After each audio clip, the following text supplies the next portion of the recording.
तर नमस्कार मित्रांनो, स्वागत आहे आजच्या एक नवीन व्हिडिओमध्ये। 10वीच्या 53व्या एपिसोडमध्ये नेमकं काय होणार आहे मी आज तुम्हाला सांगणार। त्याआधी चॅनलवरती नवीन असाल तर चॅनलला नक्कीच सबस्क्राईब करा। तर मी तुम्हाला 52व्या एपिसोडमध्ये सांगितलं होतं की दादा शहराकडे जाणं हे कॅन्सल होणार आहे, तसेच घडलेलं आहे आता। तर आता आपण जाणून घेऊया की 53व्या एपिसोडमध्ये नेमकं काय काय घडणार आहे। तर चला तर आता व्हिडिओ स्टार्ट करूया।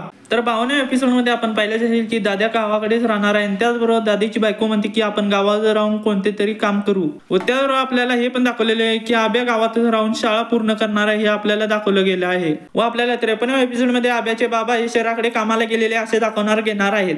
व त्याबरोबर आपल्याला 53व्या एपिसोडमध्ये कदाचित आपल्याला आब्याचा आणि रेशमामधील खूपच दुरावा वाढलेला आहे हे आपल्याला दाखवणार येणार आहे। व रेशमाने आपल्या प्रेमाची कबुली दिली, पण आब्या रेशमाला प्रेमाची कबुली देणार का नाही हे आपल्याला कदाचित पुढच्या एपिसोडमध्ये पाहायला भेटणार आहे। व त्यामुळे आब्यातील आणि रेशमातील दुरावा खूपच वाढवणार हे देखील दाखवण्यात येणार आहे। व त्याबरोबर काही लोकांचे म्हणणे आहे की गुरुवारचे एपिसोड कधी चालू होणार। तर आपल्याला पण गुरुवारचे एपिसोड कधी चालू होणार हे आपल्याला कळायचे असेल तर मला कमेंट करा गुरुवार, देखील नक्की शोधून काढेल। आणि असेच 10वीचे पुढचे एपिसोड लवकर पाहण्यासाठी चॅनलवरती नवीन असाल तर चॅनलला नक्की सबस्क्राईब करा।